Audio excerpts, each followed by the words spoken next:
It's the middle of the jungle. You're hot and sweating. There's mosquitoes everywhere, and you find a temple literally there, just in the middle of the jungle.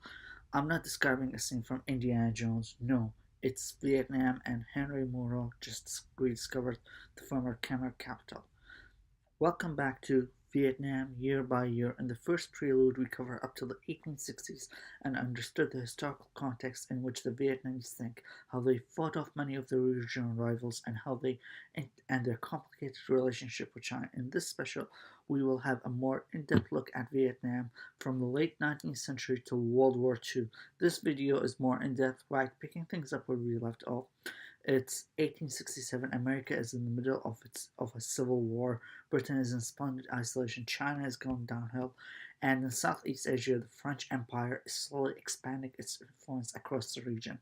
The Europeans arrived in China a couple of centuries earlier, as we discussed in the first prelude, with religion and trade on their minds. The religious aspect kind of exploded in the area, and by the late 19th century, the Indochina region had an important but small Catholic minority.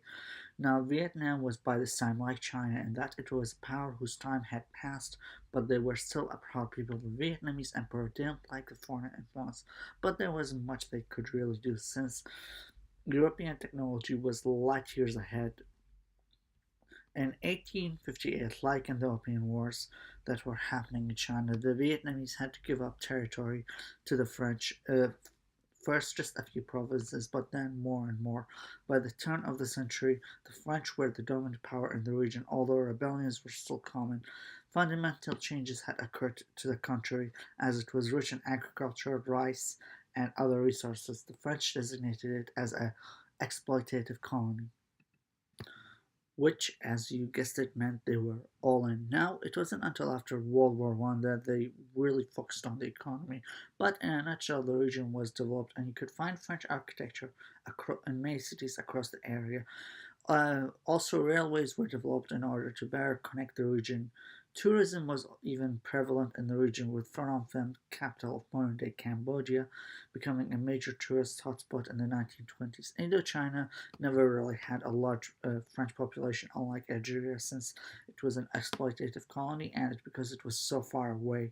During French rule, the French language became the official lingua franca of the country, but people still spoke their own languages. Now, between and after World War One, there were many uprisings, but they failed to gain any support, and they were crushed. In the early decades of the 1900s, the French manufactured several crises against Siam, modern-day Thailand, to gain more territory. Thailand was kind of the black sheep of the family in the region, in that it was wedged between French Indochina to the west, uh, British Malay to the south, and British India to the east.